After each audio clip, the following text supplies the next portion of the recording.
Hello and welcome back to Ask Anoushka. As always, I hope that you're all doing really well. And if you would like to get your question featured here on an episode on Ask Anoushka, please check out the link in the description box below.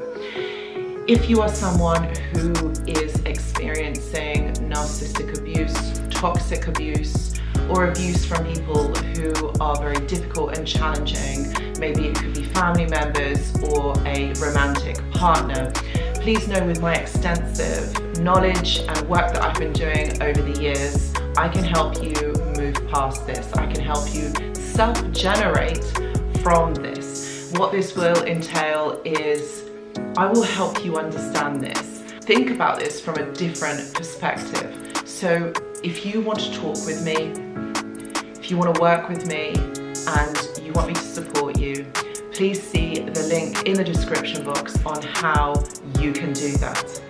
Right, with that being said, today's video is all about how or what really irritates, annoys a narcissist. Okay, I've got so many questions from you guys about this, and I think so many of you are going through this at the moment that I thought, all right, I'm not just going to feature every single question, I'll just make a video about this generally. So this is really annoying, isn't it? Like, the narcissist comes into your life, makes all sorts of promises, makes you believe a lie, a fantasy, an illusion that is never going to be real. And you trust this person, you fall in love with them, and they just swan out of your life. They just leave. And you just think to yourself, like, hold on a minute, like, did I do something wrong here? And this is what happens. We internalize a lot of this. We feel like the issue is ours, like maybe we're too sensitive, maybe we didn't read the situation correctly, maybe that we are somehow to blame for this person leaving or possibly giving us the silent treatment.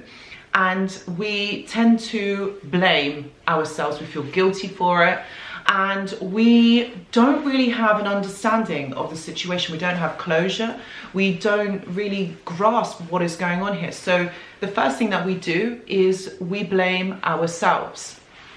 Now, you see, this is the point here, okay?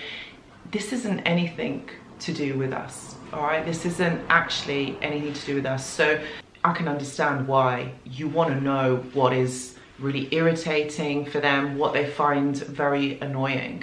Like, you want to actually get your own back. You want to get power and control back over this situation.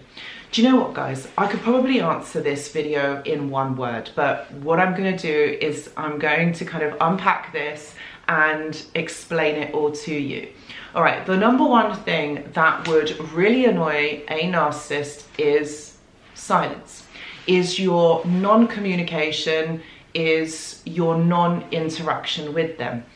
And you're probably thinking, how? Like, how is that actually possible? Because if you don't react or if you don't speak to them, doesn't that show that perhaps maybe you feel upset, or maybe you feel like you've done something wrong, or maybe it shows that you're too weak to actually challenge them or speak to them? No, this is not. You've got to understand that these people think differently, all right?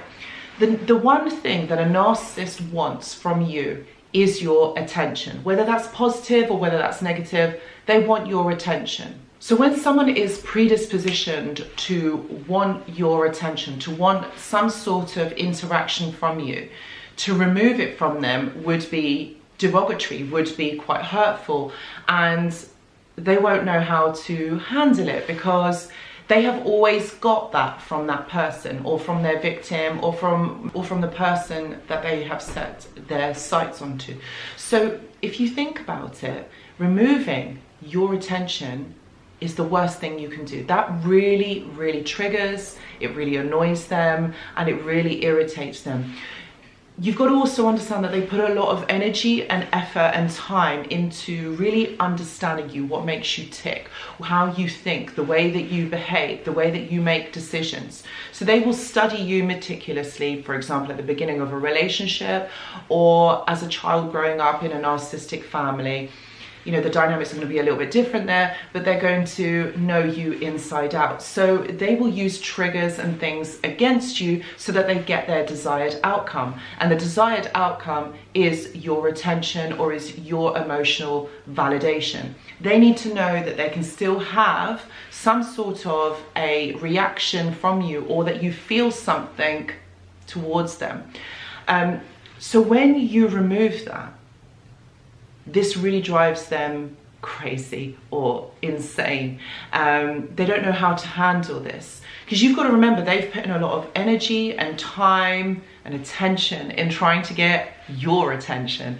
So when you remove it, it means that you become in control of this situation. You have the power. So the dynamic shifts, and they don't like that, because remember, they have issues with control. They need to have control over the situation. They need to know that they need to know what is going to happen next. When they don't, this puts them in a place of uncertainty. Their anxiety goes up. They're like, how is this person going to react? Like, what's going to happen next? So it puts them in a quite unstable position, which is what they don't like. They don't like this. So they are not going to put themselves in that position. They're always going to want to get control. They're always going to want the situation to go their way. So if you remove that, or you behave in a different way, they're not going to be able to read you. They're not going to know what your next move is. And this is what drives them crazy, or they become irritated by this. So if you want to irritate someone, someone who is really difficult towards you, who always blames you, is to remove communication, is to remove your attention from this person. And the way that that person will react or interpret this will be that you are removing yourself from them. Remember, these people have an attachment disorder. All right, so they attach onto you dysfunctionally, but equally they can't detach from you.